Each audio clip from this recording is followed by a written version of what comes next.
Modeani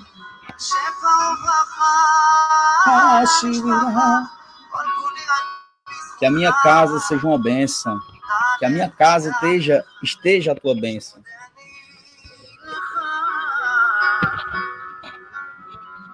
Te agradeço. Te agradeço pela vida, ó Pai.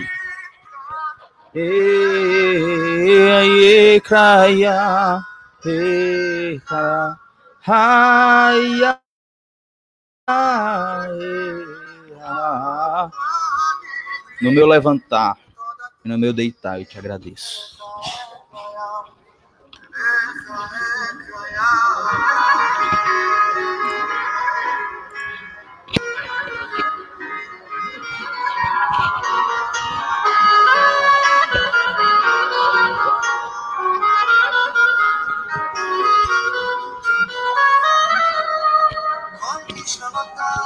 Modeani Ashimai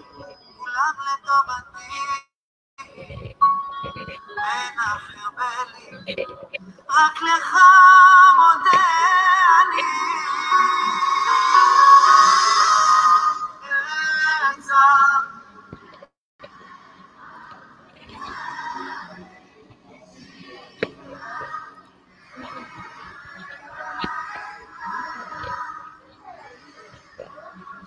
Hayani muti putuyani ikrai haya Te agradeço pela vida. No meu deitar, no meu levantar. Como é bom que os irmãos vivam em união. Vamos saber quem são esses irmãos. De quem que o salmista estava se referindo.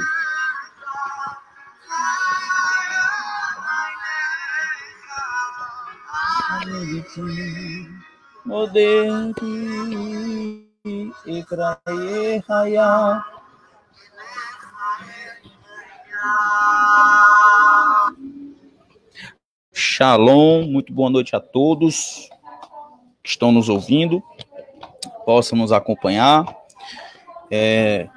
Não quero perder tempo, mas quero aproveitar o máximo de tempo que nós possamos aqui disponibilizar, 20 minutos, ou mais um pouquinho, se for o caso, para nós comentarmos a respeito desse título, As Duas Casas de Israel.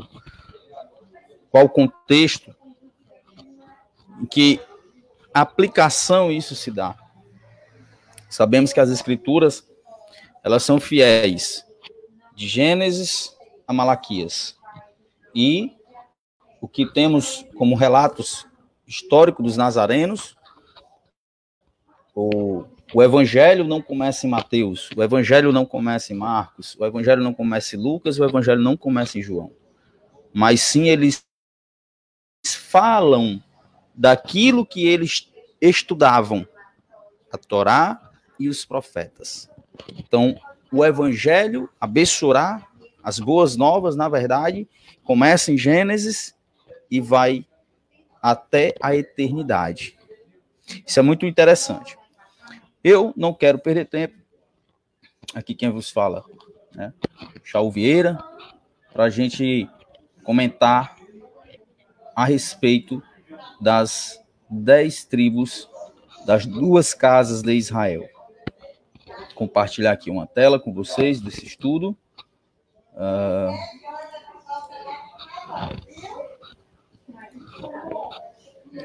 Só um instante.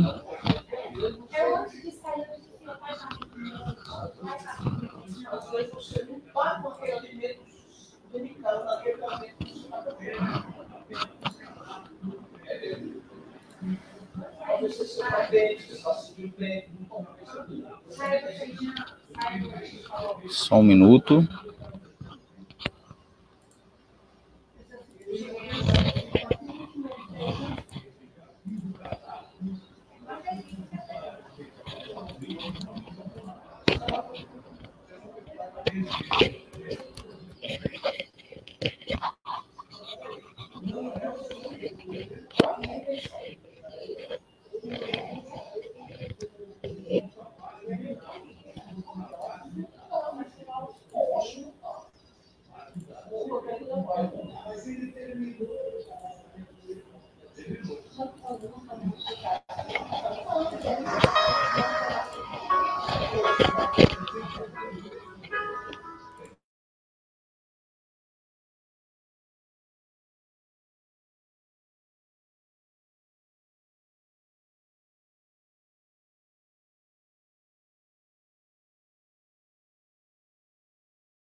ראש השנה אני רוצה לומר לכם שעם הטלית הזאת, על הבמה הזאת, מהפכה אמיתית זה שכל אחד ידע שהוא צריך להיות גאה, להיות יהודי בארץ ישראל.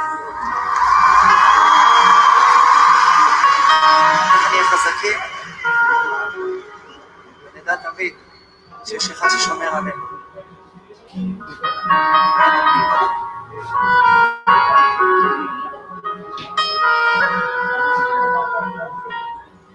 מודה אני כל בוקר שהחזרת את נשמתי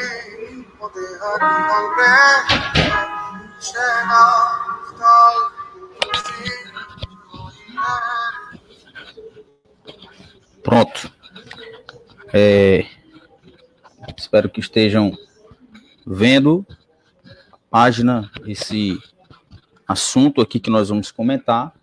Coloquei aqui para gente compartilhar a tela, certo? E nós vamos contar essa história. Quero aproveitar aqui, já agradecer aos irmãos que estão nos acompanhando, Pastor Sionei, as irmãs dos grupos de estudo, né? Também estão nos acompanhando. Vamos aqui já começar essa leitura. Shalom, irmãos. O que aconteceu com as 10 tribos perdidas de Israel? Muitos têm ponderado sobre esta questão ao longo dos séculos. No entanto, se tomarmos as Escrituras em seu contexto histórico e literalmente de forma a expurgar toda a teologia da substituição, uma simples linha de raciocínio contida nas Escrituras parece resolver esse mistério. O que está escrito em Romanos 16, 25, que Paulo ele cita que esse mistério estava oculto, que isso era, pelos profetas, eles não identificaram, eles só falaram a respeito dessa restauração e a respeito dessa união. E aí começa. As 10 tribos espalhadas entre as nações. No ano 720 a.C., após o reinado de Salomão, Israel foi dividido em 2 reinos. Um reino, ele está ao norte, que ficou as 10 tribos, certo? Chamado também de Samaria, conhecido também como casa de Efraim, como casa de José, certo? E ao reino sul, geograficamente falando, de Israel, do país, da região, ao norte ficou conhecido como Samaria, a capital, Reino Norte. E ao sul, com a capital, Jerusalém. O Reino do Sul era composto das tribos de Benjamim e Judá, e juntamente com os levitas dispersos entre aquelas tribos. O Reino do Norte era composto das tribos de Asher, e aí tem que lembrar que é o Reino Norte lá em Samaria. Temos Asher, Dan, Efraim, Gad, Issacar, Manassés, Naphtali, Rubem, Simeão, Zebulon e também dos levitas que estavam entre eles. No Reino Sul, a tribo de Judá se tornou dominante, e no Reino Norte, a tribo dominante foi Efraim. Isso porque em 720, o último rei, que foi Oséias, o rei do norte, e aí tem que ter a história bíblica com relação à divisão de Israel lá em 1 Reis, capítulo 11, e 2 Reis, capítulo 17, onde fala da divisão desse reino. O reino norte, um reino ilegítimo, passa a sofrer constantes ataques, os reis não perduravam no trono, e aí por aí vai. Já no Reino Sul, por uma promessa, uma aliança que Deus, o Deus de Israel, fez com Davi, sobre que no trono não lhe faltaria rei, embora que as tribos do sul, e principalmente Judá, viessem a fazer o que quisesse, errar, pecar, desagradar, mas assim mesmo o Eterno jamais poderia quebrar essa aliança. Então ele guarda essa aliança com Davi, com a casa de Judá, com a tribo de Judá, informando que no seu trono não faltaria rei. Pronto. Essa é uma aliança eterna. E aí a gente vai entender lá na frente o porquê disso, ok? Outro detalhe. Por que no sul, as tribos do Reino do Sul ficou como Benjamim e Judá? Porque tem um relato, certo? Deixa eu só ver se os irmãos estão aqui acompanhando. Queria que os irmãos me informassem. Ok? Vamos continuar, tá certo? Os irmãos aqui estão comentando. Eu queria que vocês prestassem mesmo atenção, porque é interessante. Eu não vou cortar aqui o fio da meada, tá? Vou continuar, tá certo? Vamos lá voltar para a página. Opa, para cá. Então, detalhe, por que Benjamim ficou com Judá? Porque tem que lembrar lá de Gênesis, aonde, quando José, quem vendeu José foi Judá. O plano de venda do irmão José foi de Judá. Aí lembra-se que José foi vendido, foi para o Egito e tal. Lembra que quando José já era governador, Yosef já era governador, mas os irmãos não identificaram quem era ele, porque ele estava transvestido, né, as vestes diferentes, como egípcio, pintado como egípcio. As características israelitas, hebraicas de José, eles já não tinham mais em memória, porque quem eles estavam vendo era um egípcio governador, inclusive com o nome mudado, Tzefanat Paneha, o nome de uma deusa, certo? Inclusive também ele casa com uma jovem sacerdotisa dessa deusa, deusa Nat do Egito, que o pai dela era o Potífera, né? Um dos sacerdotes também de Nat. E outros detalhes que Benjamim, nesse momento, só para explicar essa parte, está lá em Canaã, enquanto que os irmãos foram para o Egito pegar trigo. Só que José sabia da existência. Aliás, José sabia da existência do seu irmão de sangue, que no caso, José e Benjamim são da mesma mãe que, no caso, morreu. Ok?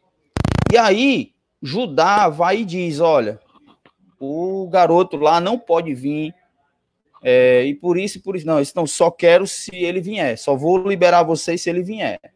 Então ele fica com um dos irmãos e os demais vão, e quando chega lá, Judá fala para Jacó, olha, o homem lá da terra quer que o jovem vá. Aí Jacó não permite que ele vá. Aí Judá diz assim, eu dou a minha vida pela do menino se eu não voltar com ele. Entendeu? Porque agora esse apego de Benjamim e Judá com relação ao Reino Sul. Então vamos continuar. Por volta do ano 745, o Reino do Norte era sempre referido como Reino de Israel. Olha só os títulos. Reino de Israel, Casa de José, Vara de Efraim, capital Samaria. O termo israelita, portanto, passou a ser associado somente às tribos do norte, ok? Outro detalhe, vocês podem perceber, quando Ezequiel, se eu não me engano, fala sobre duas irmãs, Olá e Olibá, capítulo 23 de Ezequiel, 24, e ele é uma referência das duas casas, Reino do Norte, Samaria, Reino do Sul, Jerusalém, as suas respectivas capitais, e os nomes das ilustrações, das metáforas que o Eterno usa para com os profetas falarem para o seu povo. Então ele chama Samaria de Olá e ele chama Jerusalém de Olibá, as duas irmãs que eram prostitutas, filhas da mesma mãe, Israel, que era a esposa de Deus, a esposa de Yahuá, o Deus de Israel. Yud-He, Vav-He, bendito seja o seu nome. Após a conquista do Reino Norte pelos assírios, em 721, deixa eu só confirmar aqui de novo, como é que está aqui os irmãos interagindo. Vamos lá, vamos continuar, tá? Vamos continuar, estou vendo aqui 3 irmãos participando conosco e outros também. Israel não são 3 deuses do Egito? Não vou comentar isso agora, tá, querido? Yashurum, né? Yashurum, um dos nomes para com as 12 tribos do nome de Jacó, Yaakov, aquele que agarra o calcanhar, e Israel, o homem que luta ao lado de Iar. Assim? Então vamos continuar.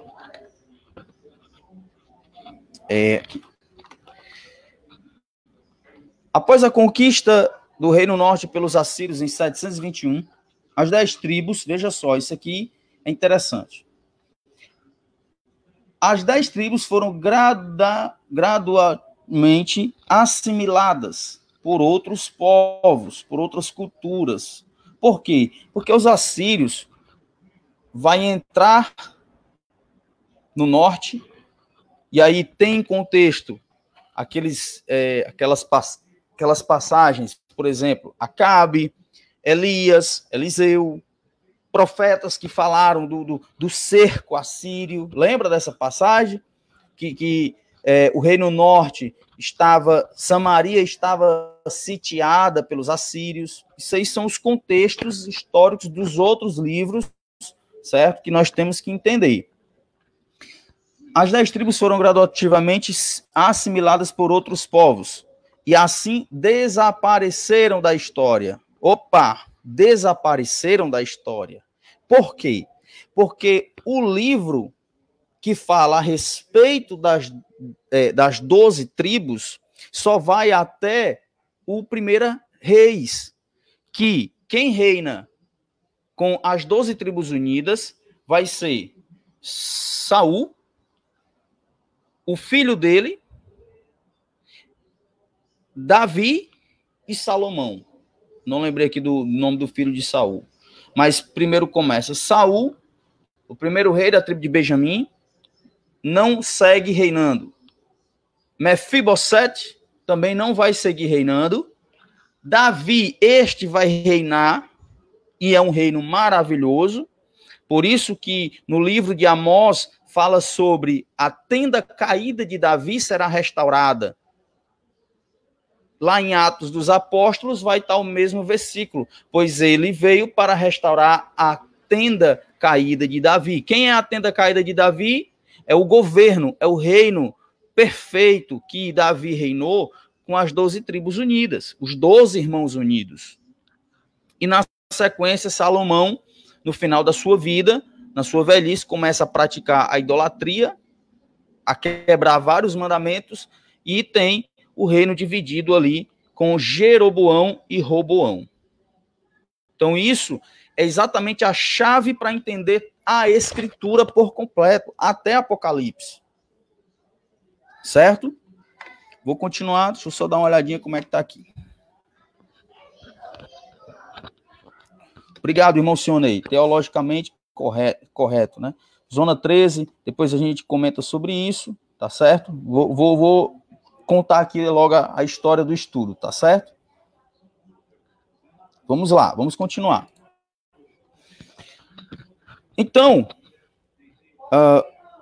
no entanto, persistiu a crença de que um dia as 10 tribos espalhadas sejam reunificadas. O nome de um cidadão chamado Eldad Hadani, por exemplo, um viajante judeu do século IX, relata a localização das tribos, que elas estavam além dos rios da Abissínia, no lado oposto de um rio intransitável chamado Sabaton. Isso também quem fala é um judeu chamado Menashe Ben Israel, um escritor do século XVI. Ele relata que as 10 tribos estão além da Síria, e aí nós temos o continente europeu, juntamente com um padre chamado Antônio de Montesinos, que era espanhol, e quando veio para as Américas junto com Cristóvão Colombo, identificou os índios como iudeus, não índio, era iudeus, porque o índio, ao ver a cruz no peito do padre, ele, na verdade, entende não como cruz, mas como uma letra do hebraico chamada Tav, o Tau, né? O Tav. E ele pronuncia o Shema na frente do padre. Shema Israel Adonai Eloheinu melech haolam. Ou Shema Israel Adonai Eloheinu Adonai Echad, no caso. Então, isso admirou o Antônio de Montesinos, mandou uma carta para Menaché ben Israel vir às Américas e constatar a presença das tribos que eram provenientes lá do Reino Norte. Isso foi motivo, e tem esse estudo, tem esse livro documentado, né? Porém, eu vou continuar o estudo para a gente já ir assim, tirando algumas conclusões. Hoje em dia, nós ainda podemos identificar um remanescente do povo de Judá, que são conhecidos como judeus, certo? Ainda que a minoria dos judeus é de religiosos convertidos ao judaísmo, ou como forma política, territorial. Quem mora no sul, judaísta ou judeu. Isso era um termo daqueles que moravam ao sul. No Reino Sul, quem morava nos territórios da Judéia era considerado como judeu, porque apenas morava no Reino Sul. Por exemplo, deixa eu me localizar. Paulo, ele não é judeu, porque ele não é da tribo de Judá. Paulo é um israelita da tribo de Benjamim, porém, praticante do judaísmo do Reino Sul, que permanece com a cultura, permanece agarrado, né, à Torá e não desprende por nada, pode vir o que vier, e eles mantiveram isso, e é isso que nos garante hoje as Escrituras, por causa exatamente desses do Reino Sul. Foi eles que guardaram as Escrituras para nós, foram os antigos anciões que guardaram para nós, os rabinos que guardaram para nós essas Escrituras. Correto?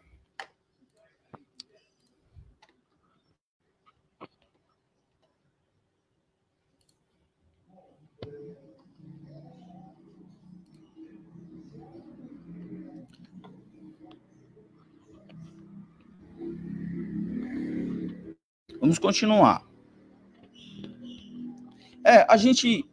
Irmão Zona 13, depois a gente comenta sobre isso, a questão de paganismos também dentro do judaísmo, tá certo? De qualquer forma, eu compreendo. E a gente vê essas questões exatamente da restauração das duas casas para também se limpar e não cair na teia do judaísmo, o que eu também não concordo. Eu não sou do judaísmo e nem sou do cristianismo. Eu sou das Escrituras. E essa é a minha posição. Ok? Então vamos continuar aqui. O povo do reino do norte, que é Efraim, aqui, ó, para vocês aqui. No entanto, desaparece da história por volta de 2.700 anos atrás. Ok? Quando o Império Assírio, por que eu vou dizer 2.700 anos atrás? O que é isso? É uma referência do tempo em relação, vou até dizer aqui, tá, irmãos? O antes de Cristo e o depois de Cristo é só um marco que a Igreja Católica Romana criou para identificar datas, acontecimentos antes da sua vinda e acontecimentos depois da sua vinda. Isso foi criado pelos romanos, tá certo? O antes de Cristo e o depois de Cristo. Eu não uso comumente isso como referência, porque existe, digamos assim, os anos que é contado pelo judaísmo, o que eu também não concordo em parte. Mas, para quem não conhece tanto, ou que já não é tão íntimo ainda com a história, é melhor dizer, então, antes de Cristo ou depois de Cristo, que a gente vai aproximando as pessoas aos poucos, certo? Então, 721, o Reino Norte desaparece, é tomado pelos assírios, e esse povo lá das 10 tribos vão ser cativos em outras nações. Vai nascer gente, vai gerar filhos, vai gerar filhas, um vai casar, outro vai gerar filhos e netos, e a geração vai continuar, porém, a cultura vai se perder. Os costumes vão se perder. Esse povo vai esquecer do seu Deus, esse povo vai esquecer da sua aliança, e não vão dar continuidade. Ou seja, vão se perder. Entendeu? No meio de outras culturas, Efraim é como bolo que não está assado, ou seja, está cru, não foi virado, está entre as nações paganizado em outras religiões. Ou com meias verdades, certo? Continuando.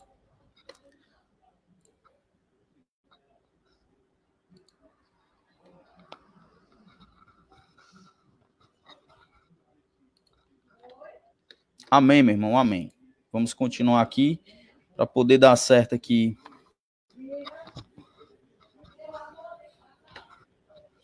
Positivo, irmão Sonei. Um apelido, inclusive até pejorativo, que os imperadores romanos da época colocaram nos seguidores do Nazareno, certo? Então vamos continuar, pode ser?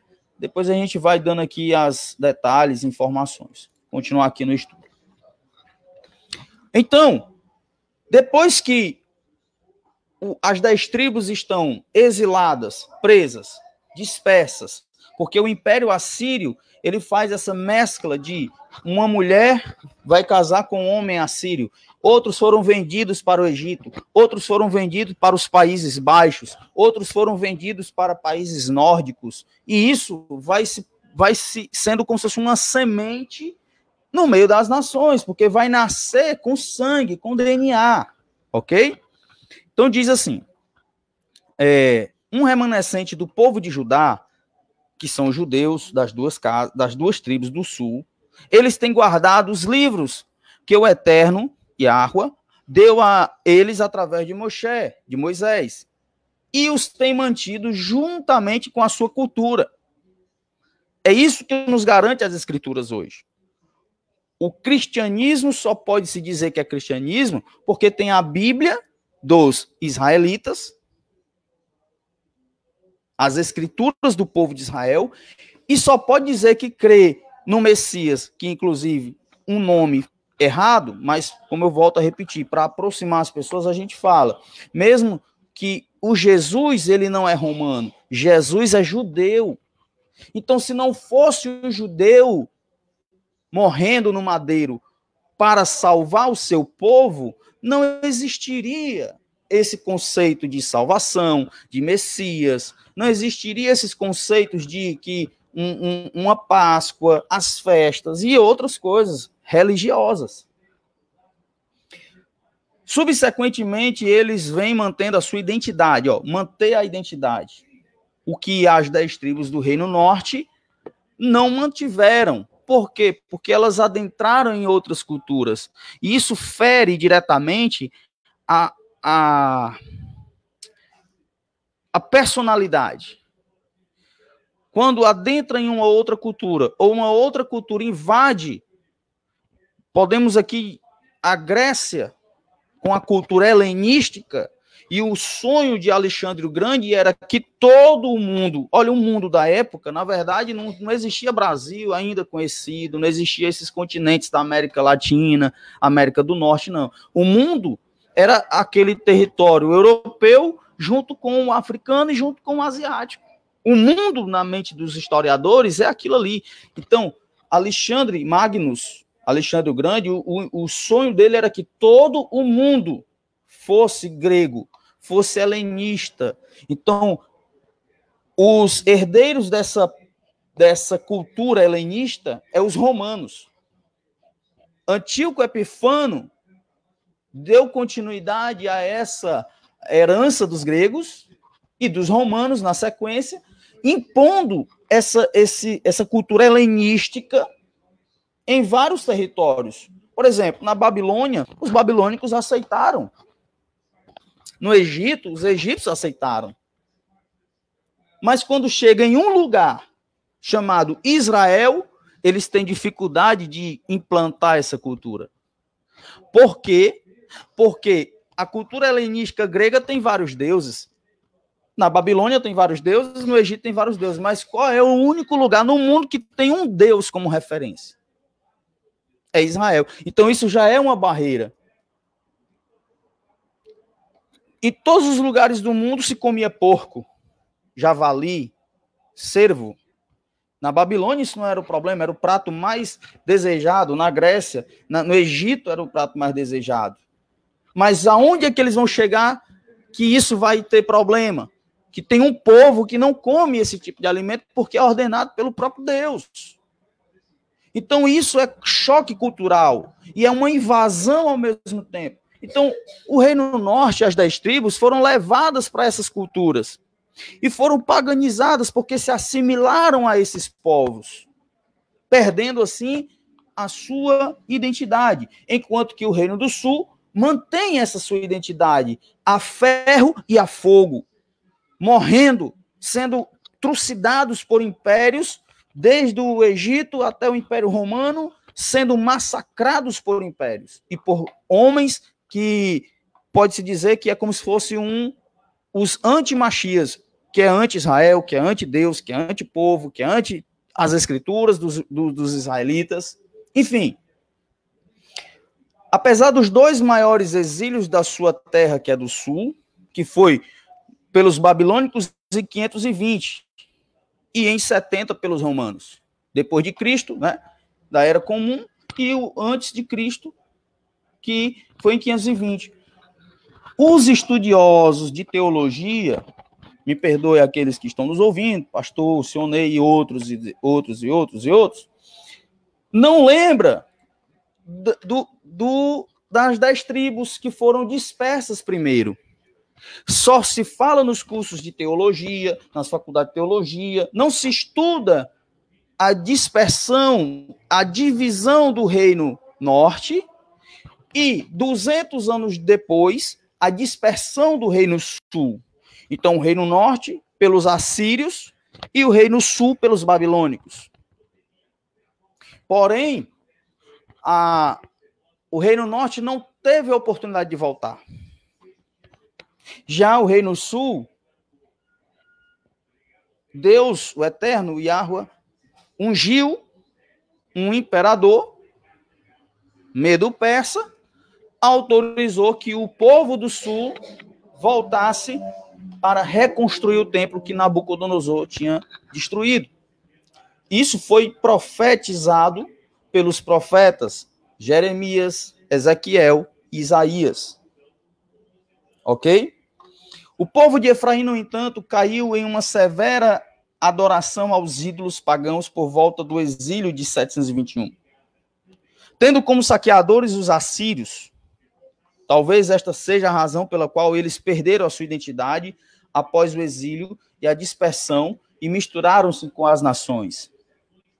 As Escrituras nos dão uma série de pistas para nos ajudar a entender o que aconteceu com o povo de Efraim. O livro de Oséias diz: Efraim se mistura com as nações pagãs. Efraim é o bolo que não foi virado. Baseado nessa pista, o povo de Efraim provavelmente se prostituiu de forma espiritual e cultural com as nações pagãs e seus deuses, diluindo a sua linhagem sanguínea, olha aí, diluindo a promessa feita a Abraão, foi de que a sua descendência seria semente e que ele olhasse para o céu e visse as estrelas, se ele pudesse contar, assim seria a descendência dele. Sanguínea, pelo sêmen. E se ele pegasse na areia da praia da terra, sei lá onde ele estava, se ele pudesse contar grão por grão, também assim seria a sua descendência. No sêmen, é o esperma mesmo. Assim, o DNA de Abraão, ou seja, a semente santa vindo desde Adão até chegar no Messias, iria perpetuar eternamente, perpétuo, já está dizendo, não precisa nem eu fazer aqui a palavra dúbia, eterno, perpétuo, é a mesma coisa, para sempre, Leolam Vaed, em hebraico. Isso está registrado que, baseado nesta pista, o povo de Efraim provavelmente se prostituiu, provavelmente não, o povo de Efraim se prostituiu de forma espiritual e cultural com nações pagãs e os seus respectivos deuses, diluindo a sua linhagem sanguínea israelita e assimilando-se à cultura e à adoração dos outros povos. Vocês estão entendendo até aqui? Estão gostando do estudo? Vamos continuar, tá certo? Vamos continuar. Aqui. Mudar aqui um pouquinho para vocês entenderem como é que as coisas funcionam. Eu coloquei essa parte para vocês entenderem como que a religião ela às vezes, cega as pessoas pelo simples pretexto de puxar o saco para eles mesmos, seja do judaísmo ou seja do cristianismo. Eu coloquei essa observação que é conhecida de muitos. No judaísmo acontece uma bênção dos anciões sobre a cabeça dos jovens, das crianças, que chama-se a bênção ortodoxa do judaísmo, que diz assim, ó: no Shabat semanal, em todos os sábados, nos estudos das porções da Torá, e aí mais especificamente na Torá, no estudo da Parashá Vayeri, os anciões do judaísmo ortodoxo, ao ver as crianças, que são os netos ou filhos, colocam a mão direita sobre a cabeça deles, abençoando-os, dizendo, ó, que o Ulohá te faça como Efraim e como Manassés. Essa bênção, ela é uma grande revelação. Porém, muitos do judaísmo negam, mentem e escondem, omitem essa bênção se referindo às 10 tribos. Não compreendem. Esta bênção está de acordo com a ordem ordenada ao povo de Israel, pronunciada por Jacó, o patriarca de Israel, em Gênesis, Bereshit 48:20, dizendo: assim os abençoou naquele dia, dizendo: em ti abençoará Israel, o Lohá te faça como Efraim e como Manassés. E pôs a Efraim diante de Manassés. Efraim é o caçula de José. Aqui, ó. Efraim e Manassés eram filhos de José. José vai morrer no Egito, mas antes que ele morra, Jacó coloca eles no lugar de José e no lugar de Levi, porque Levi não se conta como tribo de receber herança territorial. Levi é uma tribo específica sacerdotal. É diferente das outras tribos. Mas Efraim é o filho caçula. E ele recebe a bênção de primogênito. Não Manassés, mesmo sendo o filho mais velho, porque a matemática do Eterno, a ordem do Eterno sempre é: o menor será maior. E o maior servirá ao menor. É essa lógica, mesmo sendo ilógica. Por isso que Shaul, Paulo diz lá em uma das cartas: as coisas loucas deste mundo, o Eterno faz como se fossem normais. Entendeu agora? Porque não é normal o caçula receber a bênção de primogênito. Mas Deus tanto fez isso com Isaac, como fez com Shem, o filho de Noé, como também fez com Isaac e como fez com Jacó.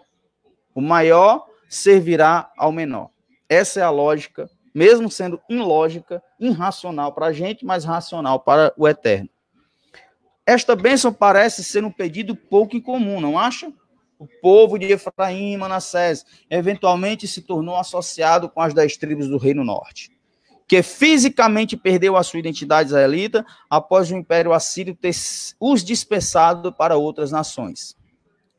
Vocês compreenderam essa parte?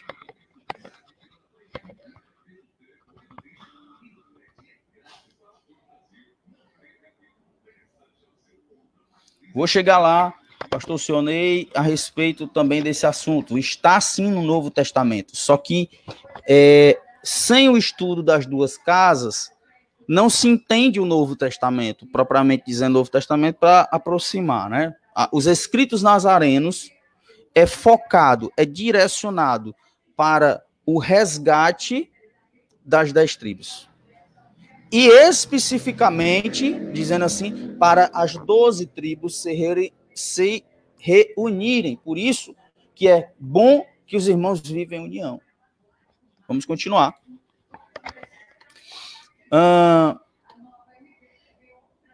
Aqui, quando os judeus ortodoxos modernos pedem a Deus para fazer ao Iá, para fazer seus filhos como Efraim e Manassés, aparentemente parece que estes judeus estão pedindo que o Eterno misture seus filhos com as outras nações? É a pergunta. Quando os judeus do judaísmo ortodoxo põem a mão sobre os seus netos e pronunciam a bênção, que Deus te faça como Manassés e Efraim, por acaso eles estariam também dizendo que esses estivessem paganizados ou que vão ser paganizados com as outras nações? Jamais. As próximas sessões desse documento, no entanto, irão apresentar informações que poderão iluminar o significado desta bênção. De acordo com a passagem de Ezequiel 37, se vocês quiserem, eu espero vocês abrir a Bíblia de vocês, as Escrituras, só um instante, enquanto eu pego um copo com água. Vão abrindo aí em Ezequiel capítulo 37. Tá certo? Ezequiel capítulo 37. Vamos ler Ezequiel capítulo 37, ver o que diz lá.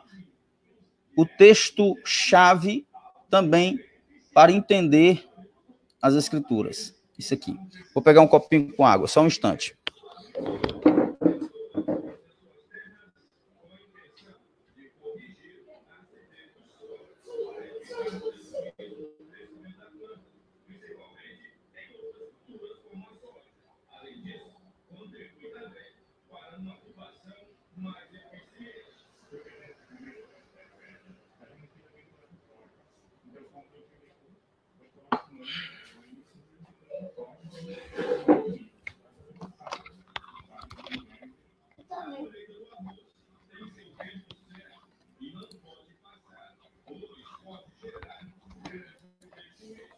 Vamos ao texto de Ezequiel 37, que vai falar sobre o seguinte.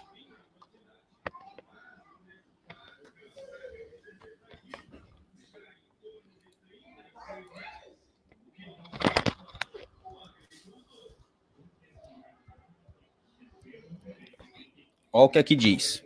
É isso aqui que eu quero, pastor Sionei, que você compreenda. O livro de Ezequiel 37, do versículo 1 ao versículo 14, fala a respeito do Vale de Ossos Secos. Aí, muitos pregadores vão pegar esse texto para falar da restauração da igreja, do avivamento da igreja, o que não tem nada a ver com a igreja, não tem. A aplicação desse texto não tem a ver com a igreja. A aplicação desse texto tem a ver com as 10 tribos do Reino Norte. Porque o profeta ele vai dizer as características do Vale de Ossos Secos e tal, e tal, e tal, e tal. E lá na frente, no verso 14, ele vai dizer quem é esse Vale de Ossos Secos. Vamos ver que ele diz assim. Aqui ele fala dos... vem dos 4 ventos o Espírito, o Rua, e assopra sobre estes mortos para que vivam. Quem é que estava morto entre as nações? Quem é que estava morto no meio das nações? Paganizado. Aqui, ó. Então me disse, filho do homem, verso 37:11, ó. Estes ossos são toda a casa de Israel. Que é casa de Israel é as 10 tribos do norte. Casa de Judá é as 2 tribos do sul. O profeta Ezequiel está direcionando esse texto do Vale de Ossos Secos para as 10 tribos do norte que estão mortas, como cadáveres. A metáfora de usar o Vale de Ossos Secos e que depois vai sendo alimentado, vai criando corpo, carne, nervos, e depois o espírito, que é o espírito de temor para receber os mandamentos de Deus, é para a casa de Israel, as 10 tribos que estão paganizadas nas religiões, inclusive no cristianismo. Ok? Está aqui a prova.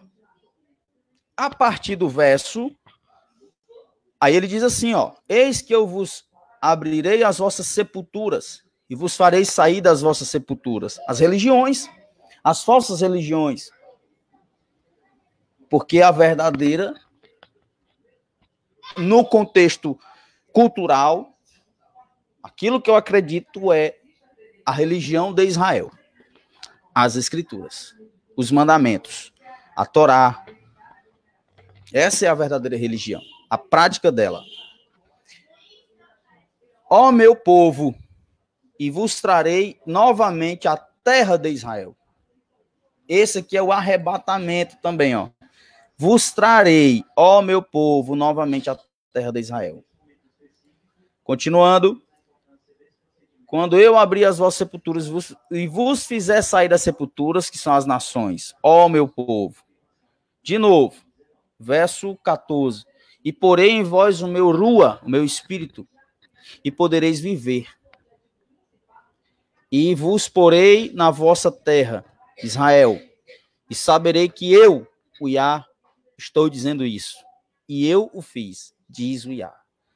A partir do verso 15, eu quero que vocês também acompanhem isso.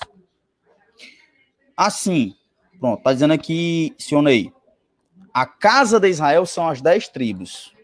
Certo? Vou até digitar aqui. Casa de Israel não é o Israel 12. Casa de Israel é referente às 10 tribos, Reino Norte. Porque ainda nesse contexto de Ezequiel, as 12 tribos estão divididas em 2 blocos. O bloco do norte, que são 10 tribos, e o bloco do sul, que são 2 tribos. Ok? Vamos aqui de novo. De acordo, então, com Ezequiel 37, já lemos, certo? A partir do verso 15, olha o que é que diz. Confira aí na sua Bíblia. E outra vez veio a minha palavra do Iá, dizendo: tu, pois, ó filho do homem, toma um pedaço de madeira e escreve nele, por toda a casa de Judá. Veja que o profeta Ezequiel dá a continuidade da profecia da restauração. Por quê? Se um dia o reino foi dividido, um dia ele terá que ser reunido. Yahushua disse o seguinte: um reino dividido em si mesmo não subsistirá. Ele não está falando, não é de igreja, ele não está falando de cristianismo, não. Ele não está falando de governo do Brasil, isso aí é uma alusão, claro. A aplicação, muitos pegam essa aplicação e colocam para esse lado. Mas a aplicação não é referente a isso. A aplicação está se referindo a que um dia o reino de Israel foi dividido do povo dele. Ele é judeu, então é o povo dele. Israel. Escreve neste pedacinho de madeira para com os filhos de Judá. Ó, aqui, ó. Por toda a casa de Judá. Os filhos de Israel. Está falando de Jacó. E seus companheiros. Que aqui ele se refere a outra tribo, que é Benjamim. E, na sequência, o Levita. E ele também diz, toma outro pedaço. Já são 2 pedaços de madeira. E escreve nele. Por José. Ó, José. Qual é a vara? De Efraim. Que são a casa e por toda a casa de Israel e seus companheiros. Que são o quê? As 10 tribos. Então, nós temos 2 tribos numa vara e 10 tribos na outra vara. E ajunta um ao outro para que se unam e se tornem uma só vara na tua mão. E quando te falarem os filhos do teu povo dizendo, porventura não dirás o que significa estas coisas, tu lhes dirás, assim diz o Iá, eis que eu tomarei a vara de José, que quem governa essa vara é Efraim, as 10 tribos de Israel, reino norte, e as juntareis com a vara de Judá, reino sul. e farei delas uma só vara. Ou seja, não mais estarão divididos, a não ser unidos. E elas se farão uma só na minha mão, o reino restaurado, e estas varas sobre que houvesse escrito estarão na tua mão perante os olhos deles. Diz-lhes, pois, assim diz o Iá, eis que eu tomarei os filhos de Israel, aí sim ele agora coloca as 12 tribos do meio das nações, para onde eles foram, e congregarei de todas as partes, e o levarei à sua terra. Porque tem tanto do reino norte, como também do reino do sul, Israel é semente, está espalhada em todas as nações. E deles farei uma nação na terra, nos montes de Israel, e um rei. Aqui nós já temos uma pista. Quem foi ao madeiro? As duas varas, né, digamos assim. Um rei será rei de todos eles. E nunca mais serão duas nações divididas. Mas nunca mais, para o futuro, se dividirão em dois reinos. E nunca mais se contaminarão com seus ídolos, e nem com outras religiões, abominações das nações, nem com as suas transgressões. E eu os salvarei, e achua a ti, e eu os livrarei, e achua a ti, de todas as suas apostasias em que pecaram, e eu os purificarei. Assim eles serão meu povo, e eu serei o seu Deus. Muito interessante essa passagem. Muito interessante. Isso, Zona 13. É isso mesmo. Perfeito. Efraimitas constituem 10 tribos e judeus constituem 2 tribos, que é Judá e Benjamim. E aí nós temos as 12 tribos espalhadas entre as nações. Isso é uma maravilha. Isso é uma maravilha. Um dia a gente podemos programar um estudo sobre o porquê do cristianismo. Que aí entra o estudo da teologia da substituição, que eu também tenho na agulha. Mas hoje não é o momento, tá certo? Vamos para cá, voltar aqui na... Continuar. Há uma briga, eu gosto disso. Há uma briga de religiosos. Por um lado, o cristianismo diz que é o povo eleito agora, né? É o povo de Deus, porque os judeus mataram Jesus e eles perderam, né, essa oportunidade. E agora, aí os versículos, pegue água pro tio, pegue água. Aí os versículos vão dizer assim: ele veio para o que era seu, mas o seu não receber, é o mais usado, né, para substituir Israel. Por outro lado, o judaísmo não aceita o Messias, né? Tem umas características romanas, e aí acontece que eles não aceitam ou ocultam os irmãos mais velhos, ou os irmãos das tribos. Conversando um dia desse com outro irmão, eles ocultam as 10 tribos das escrituras e só ficam falando judeu, você tem que vir para o judeu, você tem que vir para o judaísmo, você tem que ser, né? Isso atrapalha o entendimento, porque as escrituras não estão falando só de judeu. A escritura está falando das 12 tribos de Israel. Você pode ler o livro de Tiago, que Tiago vai começar uma saudação, ou melhor dizendo, o Jacob, o apóstolo, ele vai começar a saudação dizendo: saudos as 12 tribos de Israel espalhadas entre as nações. Você vai ler o livro de Apocalipse, tem 12 portas, cada porta com o nome de uma tribo. Você vai pegar os apóstolos, são 12, representa as 12 tribos de Israel. Ué, não é só judeu, Judá é só uma tribo. Mas tem 11 ainda. Certo?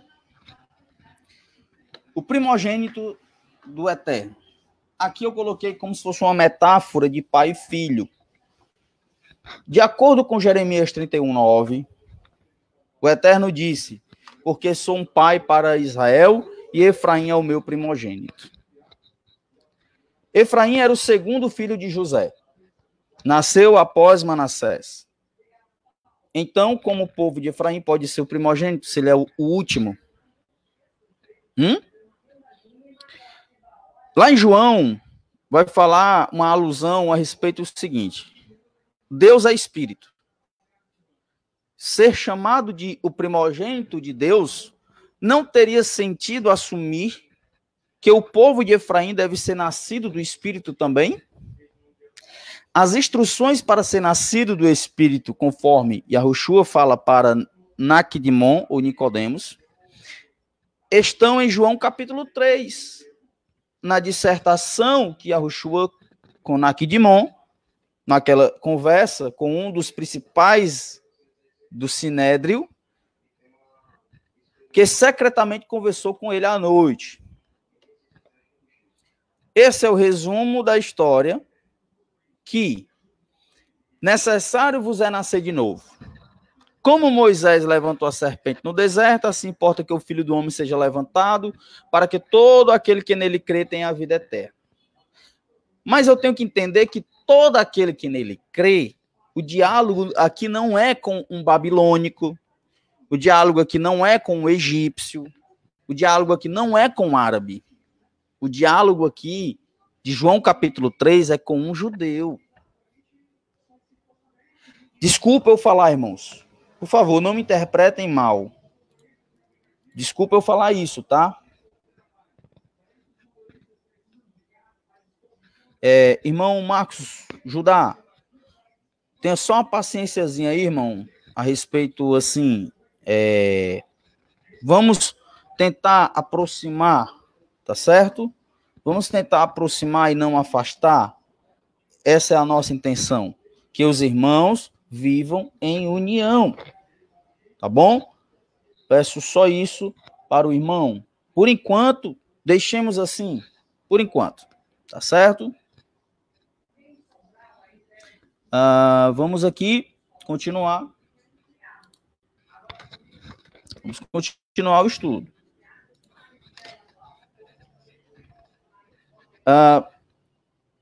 Ezequiel 37, 15 e 23 diz que o Eterno iria reunir Efraim e Judá, as duas casas.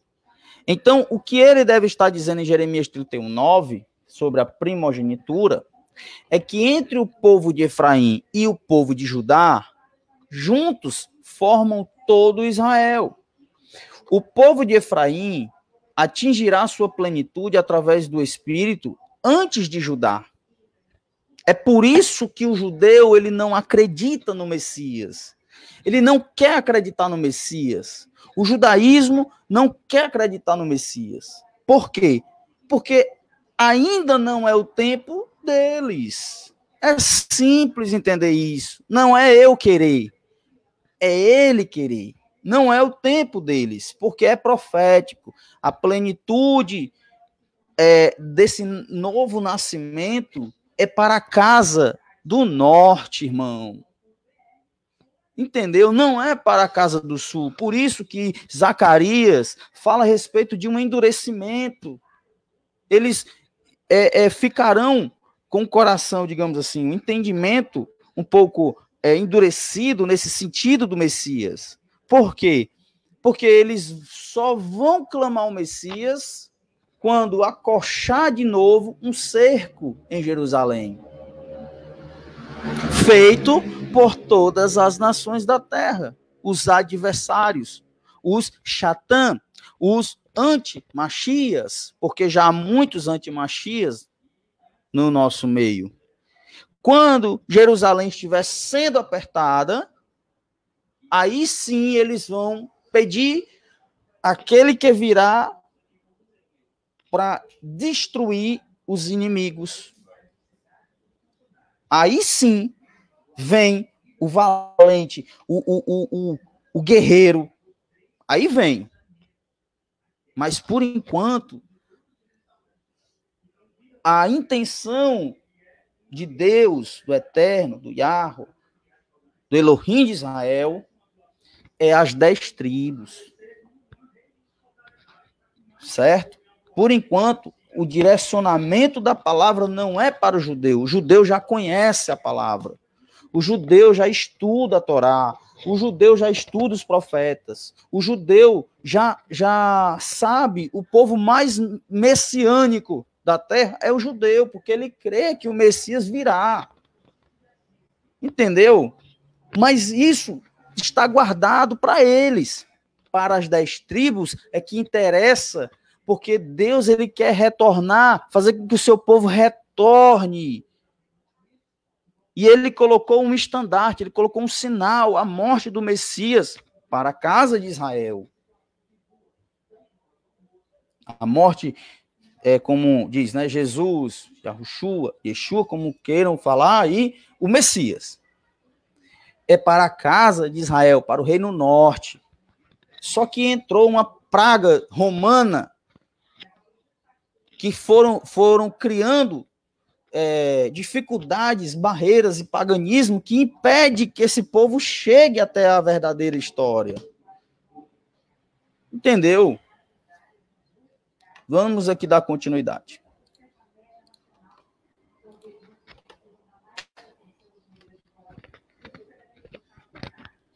Isso mesmo, mencionei, uma grande tribulação pelo fato, o contexto, certo? Peço que os irmãos não façam debates entre si aí nos comentários. Deixe com que cada um permaneça do jeito que está. Ok? Cada um fique da maneira que está. Tirem as conclusões de vocês depois, certo? Não briguem no caminho. Como é bom que os irmãos vivam em união. Tá bom? Vamos continuar aqui a leitura. Já está terminando. Isaías e a restauração de Efraim. Mas o judeu, estudante da Torá, das porções das Paraxá, todos os sábados, fazem a leitura da Torá e fazem a leitura complementar, a Haftará, que é os profetas dando testemunho daquilo que a Torá fala. E muitas vezes eu percebo que há muitos que passam por cima de textos que falam sobre as 10 tribos, só por pirra, para não falar das 10 tribos. Isaías 28, 13, diz o seguinte: o Lohá começa uma profecia com as seguintes palavras: ai da coroa soberba dos bêbados de Efraim. Ó, aqui uma. No meio desta passagem, Isaías profetiza: assim por lábios gaguejantes e por outro idioma falará este povo. Se o povo de Efraim foi disperso entre as nações, perdeu a sua identidade israelita, também perdeu o seu idioma, o hebraico. É isso aqui que também atrapalha. Por não conhecer o hebraico, não se conhece a verdade. O hebraico mostra a verdade, porque a escritura, o idioma, a língua, o entendimento é no hebraico, a mentalidade é hebraica, israelita, é cultural. Então esta profecia foi cumprida no povo de Efraim, as 10 tribos, quando eles ouviram as boas novas, que o Mashiach pagou por nossos pecados, ou seja, nossas desobediências, e nos reconciliou com o Deus de Israel, o nosso Deus. Em outras línguas, diferente do hebraico, como na ocasião de Atos 2, confirmada e testemunhada pelo profeta Joel e Ohel, capítulo 2. As línguas estranhas não são aquilo que nós, muitas vezes, ou já participamos desse movimento pentecostal conhecido, ou já ouvimos falar o Labachúria de Cantará e não sei o quê. Isso não é língua estranha. Isso é uma invenção humana que atrapalha e se torna paganismo. Ok? É um paganismo. Não está correto. Idiomas, aí sim está correto. Aqueles que estavam em Jerusalém, em Atos 2, participando de uma festa israelita, que é o Pentecoste, ou seja, o Shavuot, logo aqui há 40 e poucos dias vamos estar comemorando.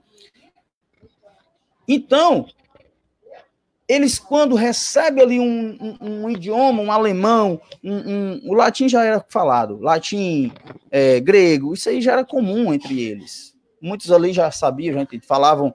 Pedro não. Pedro, por exemplo, era um cara que só falava o hebraico bruto, porque Pedro era da Galileia, não tinha cultura, Pedro era pescador, não tinha como falar um outro idioma. E outros trabalhadores normais, posso dizer assim, só conheciam o hebraico mesmo. Já Paulo, o apóstolo, já conhece, já fala 4, 6 idiomas. Entendeu? É isso que ele está falando de idiomas. Língua, idioma. O Messias e judeu. O Messias e Judá. É interessante notar que ainda que o povo de Judá está, hoje, no século 21, visivelmente vindo a aceitar aos poucos, né, o Messias, em escala mundial, como pode ser visto no movimento judaico-messiânico, as escrituras parecem indicar que o povo de Judá será salvo pelo próprio Messias. Também, são o mesmo. Durante uma guerra futura contra Israel, as nações, aí fala da grande tribulação chamada. A guerra de Gog e Magog é um código, irmãos. É um código. O hebraico, ele mostra códigos, tá certo? Vocês têm que compreender que português, inglês, essas línguas, quando vão traduzir, eles vão traduzir de latim, de traduções mal feitas. Gog e Magog é apenas um código em hebraico, certo? Eram nomes de impérios, o que se dá a entender que provavelmente fosse da região ali da Rússia, mas eram como se fossem impérios. Entendeu agora? É um código. Não é uma pessoa em si, não é um homem, entendeu? É um governo, é um reino, ou reinos. A guerra de Gog e Magog em Ezequiel 38 e 39, os capítulos. O Eterno revela o seu santo nome a Israel. E farei conhecido o meu santo nome no meio do meu povo Israel. Nunca mais deixarei profanar o meu santo nome. E as nações saberão que eu sou Yud, Re, Vav, Re, Shua, o santo em Israel. Porque aqui ele vai falar, eu sou o Yud, Re, Vav, Re que salva. Pode ler Ezequiel 39, 7 na sua Bíblia. Numa passagem mais à frente, que é Ezequiel 39, isso aqui ele está falando para os de Judá. A voz que se escuta do Eterno, falada pelos profetas, diz, e saberão os da casa de Israel, aí é 10 tribos, que eu sou o Eterno. Yud, Re, Vav, Re, seu Deus, desde aquele dia em diante. E as nações saberão que os da casa de Israel, reino norte, 10 tribos, por causa da sua iniquidade, foram levados cativeiro, porque se rebelaram contra mim. E eu escondi deles a minha face e os entreguei nas mãos de seus adversários, e todos caíram à espada, conforme as suas imundícias. E aí você vai lendo, e aí você vai ter esses textos, tá certo? Não vou me demorar muito aqui. Logo após a redenção de Israel, o Yud, Re, Vav, Re derrama o seu espírito de bênção. Joel 2:28. Que isso se dá por volta, e há de ser que depois derramarei o meu Rua sobre toda a carne, cumprindo-se o Shavuot, que foi a entrega da Torá. E aí eu quero só ressalvar aqui que o nome de Deus, tetagrama, o Yud, Re, Vav, Re, ele não se desassocia de outro nome, chama-se Torá. O nome de Deus está vinculado à Torá, ok, irmãos? Sem ela, sem Torá, o nome de Deus também passa a ser em vão, certo? Sim, irmão Marcos Judá, é preciso que os povos e nações se voltem para Israel. Perfeito. Perfeito.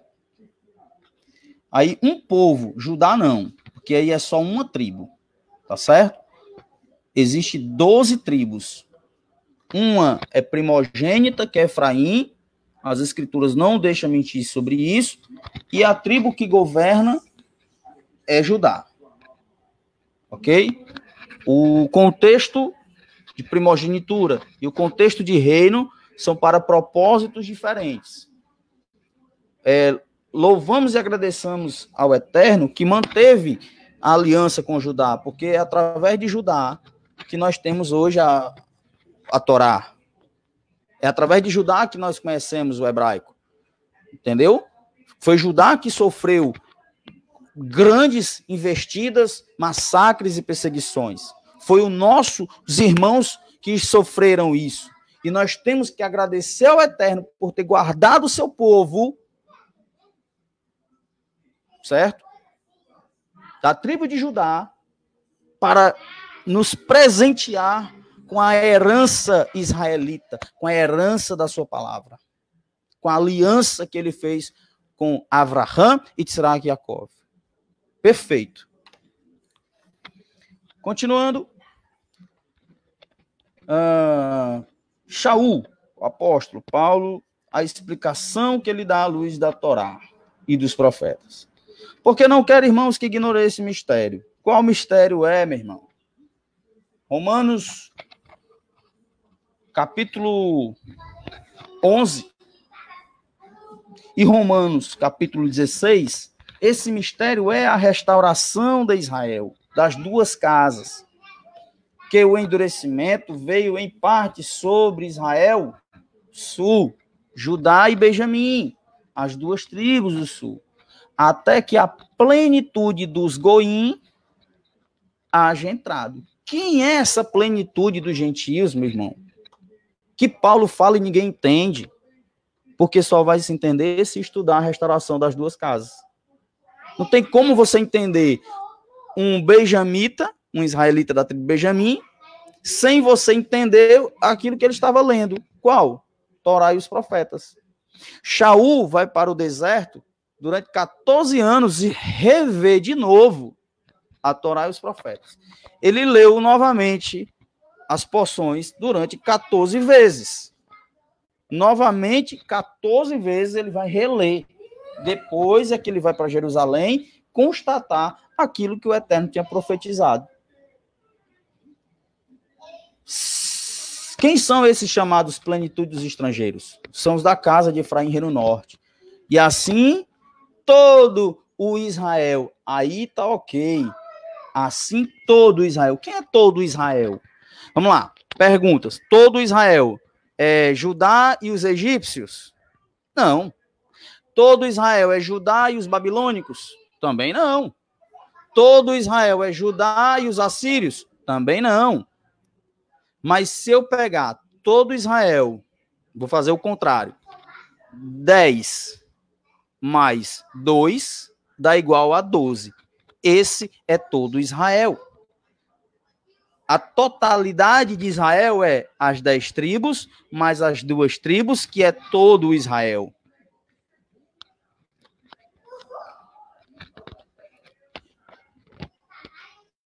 Continuando. As 12 tribos será salva. Salva de quê, meu irmão? Salvar de quê? Qual é o pecado? Qual é o pecado que muitos, vou falar aqui como eu já conheço. Jesus veio lhe salvar. Lhe salvar de quê, pelo amor de Deus? Certo? Eu vou resumir. Jesus veio te salvar da desobediência. Simplesmente. Se você desobedece a Torá, você vai ser eliminado. E se você obedece, você está justificado.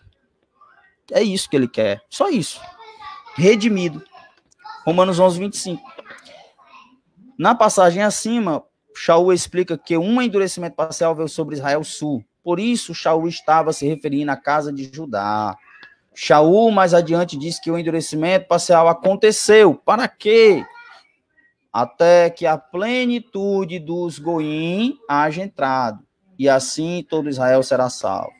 Esta passagem, observe isso aqui, ó. Só faz sentido se a gente colocar ela em uma fórmula.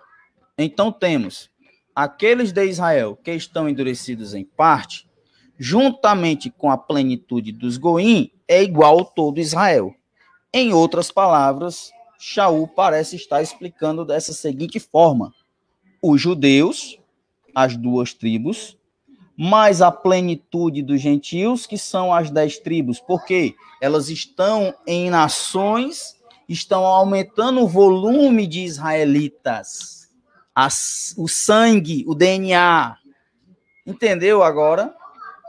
Isso foi projeto do Eterno na divisão, porque só tem uma maneira de espalhar a semente. Quando você pega um homem e uma mulher, tem um relacionamento sexual e nasce uma pessoa. E vai se multiplicando, e vai aumentando, e vai aumentando. Então, as 10 tribos fizeram esse papel de ser semente, de ser como peixes. Gênesis 48, 16. De serem como peixes. Vou aqui simplificar. Um cará, o peixe cará, peixe de escama. Quando a fêmea ovula, são quantos girinos que vão nascer? Por isso que a Yahushua disse: eu estou fazendo vocês pescadores de homens.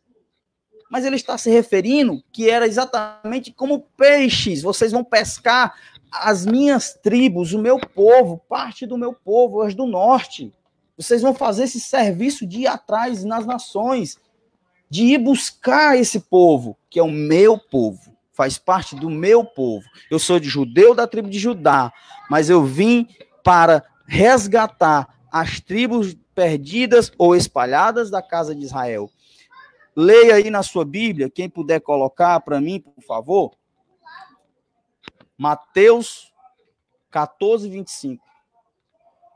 Deixa eu ver só confirmando aqui. Mateus 14 ou Mateus 15, 25.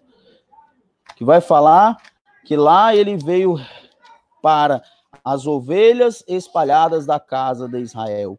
Não foi para nenhuma outra mais. Não foi para os judeus. Certo?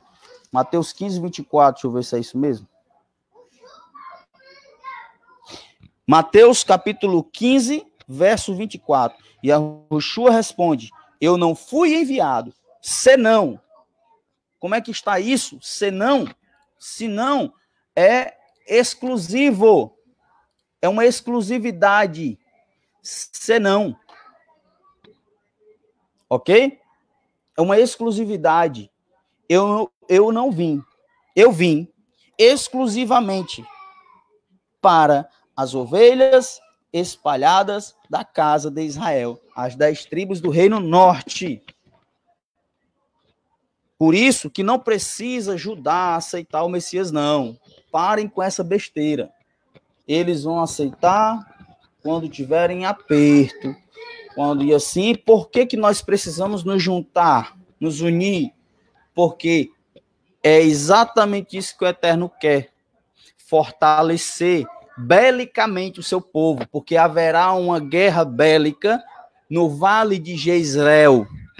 E se for possível, eu quero participar dessa guerra, porque nós vamos ser cheios de uma valentia tão grande que um homem só, um israelita, seja de qualquer das tribos, obediente, um homem só, derrubará 1000 homens inimigos. Um homem só israelita, obediente, com a espada na mão, colocará por terra adversários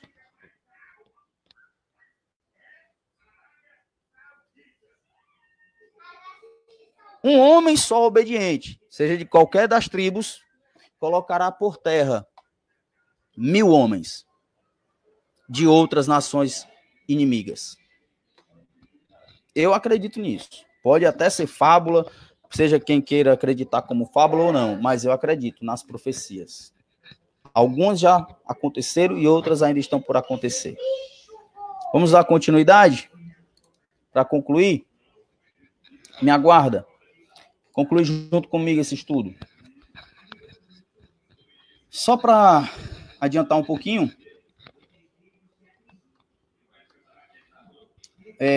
no livro de Macabeus, por exemplo, uma cidade chamada Aferema é um grande negócio para os romanos, porque lá que muitos israelitas do Reino Norte, das tribos espalhadas, foram vendidos, certo? Por exemplo, 1 Macabeus 11:34, Ramataim, que é chamada Arimateia, em Mateus capítulo 27, 57, era um local onde eram feitos negócios, vendas de escravos. Então, Efraim, ou seja, as 10 tribos, possivelmente nesse local eram feitos negócios de escravos. Ouve-se uma voz em Ramataim, lamentação e choro amargo de quem? Raquel, mãe de José e mãe de Benjamim. Interessante isso, né? Mas Raquel está chorando por seus filhos. Negou-se a ser consolada por causa dos seus filhos, porque eles já não existem. Jeremias 31:15. E aí você vai lá para Jeremias 31:15 e está falando sobre as 10 tribos de Israel. Ou seja, Efraim, Reino Norte. Jeremias capítulo 31, verso 9. O retorno do povo das 10 tribos do exílio. O arrebatamento, né? Como diz, né? Com lágrimas eles voltam, com súplicas trago-os de volta. Vou conduzi-los às torrentes de águas por um caminho reto. Isso aqui fala da Torá, em que não tropeçarão, porque sou um pai para Israel, e Efraim é o meu primogênito. Aqui, o judaísmo, nas porções da Paraxá, lê isso aqui, Efraim é o meu primogênito, não é Judá. Judá não é primogênito, Judá é governo, é reino. O cetro não se aparta da tribo de Judá, porque dele é que vem o rei. No livro Eclesiastes, que é tido como um dos livros de não contabilizados no triste cano, né? Para com efeito chegares a ser causa de ficar dividido em 2 bandos o reino. Aqui o livro de Eclesiastes, quem tem uma Bíblia, por exemplo, de Jerusalém, consegue ler, ou mesmo na internet. Eclesiastes, não é o Eclesiastes, certo? O Eclesiastes é de um escrito que tem por nome o autor Yeshua, Eclesiastes. Para com efeito chegaste a ser causa de ficar dividida em 2 bandos. Qual reino? De Israel. E de sair de Efraim um povo, um governo rebelde. Olha aqui. Isso aqui foi Jeroboão, um governo rebelde, um reino rebelde. Você vai contabilizar o reino norte, 21 reis. E você vai ver como foi a sucessão, ou era assassinato, ou era envenenamento, era guerra. Nunca era um reino legítimo, entendeu? Nem podia ser. Por quê? Rebelde. Em hebraico diz aqui, Na Bíblia hebraica diz, não basta apenas que você seja meu servo, levantando as tribos de Jacó, restaurando os descendentes de Israel. Eu também farei de você uma luz para as nações, para ser a minha Yeshua-ti, até os confins da terra. Salvação para os descendentes de Israel, 12 tribos espalhadas, como também para o estrangeiro, se assim quiser. Ok, irmãos? Encerrei aqui o estudo. Me despeço de vocês com muita alegria. Peço compreensão, tá? E agradeço por aqueles que participaram, que entraram no início, que entraram no meio, e que também puderam aqui estar participando conosco já no finalzinho. De coração, agradeço a todos, tá certo? Quem quiser, mandarei esse estudo via PDF. Quiser me adicionar aí no Facebook, depois a gente entra em contato pelo WhatsApp para ficar mais fácil. E mandarei sim esse estudo em PDF para quem desejar, tá certo? Está disponível. Então, ó, shalom, shalom, que o Eterno abençoe vocês. Uma boa noite de descanso. Shalom, até mais. Manda aí os comentários depois, tá? Vou encerrar aqui o vídeo.